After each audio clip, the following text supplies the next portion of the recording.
નમસ્કાર દર્શક મિત્રો, પંચમહાલ સત્ય ન્યૂઝ સાથે હું છું આપની સાથે પાયલ બામભણિયા। તો જોઈએ આજના મહત્વના સમાચાર દાહોદથી। લીમખેડા તાલુકાના વડેલા ગામ પાસે ઓવરબ્રિજ બની ગયો છે અને રસ્તો તૂટી ગયો।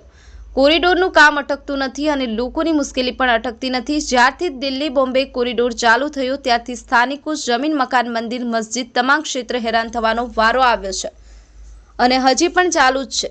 વડેલા ગામે ઓવરબ્રિજના કામ દરમિયાન પાણીયા બાંડીબાર ડામર રોડ તૂટી અને દુર્દસ્ત થઈ ગયો। ચોમાસા દરમિયાન વાહન ચાલકો હેરાન થયા અને ત્યારબાદ જીએચબી કંપની દ્વારા રોડ પર પથ્થર પાથરી રોલર ચલાવી અને આજ સુધી રિપેર ન કરતા મોટી મેટલ પાથરી હોવાથી ટાયર સ્લીપ થવાના કારણે વાહન ચાલકોને ખૂબ હાલાકી ભોગવવાનો વારો આવે છે।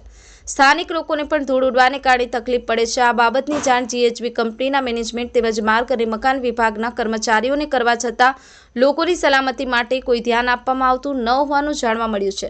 સંજય જયસ્વાલ, પંચમહાલ સત્ય ન્યૂઝ, મહીસાગર। मैं गोविंदभाई पटेल अँ पाणिया गांधीबार तरफ जता वडेला काम चाली रही है रस्ता त्या ओवरब्रिज बनाव्यो एमां ते समय में रस्तो तूटी गयो है नीचे जेमां हालमां अत्यारे मेटल नाखेली है, माटी पूरवामां आवेली है। वरसादमां खाड़ा पड़ी गया था, हालमां पण मेटल मोटी मोटी होवाथी अनेकवार बाइकवाळा पड्या छे ने आवुं तेवुं थाय छे।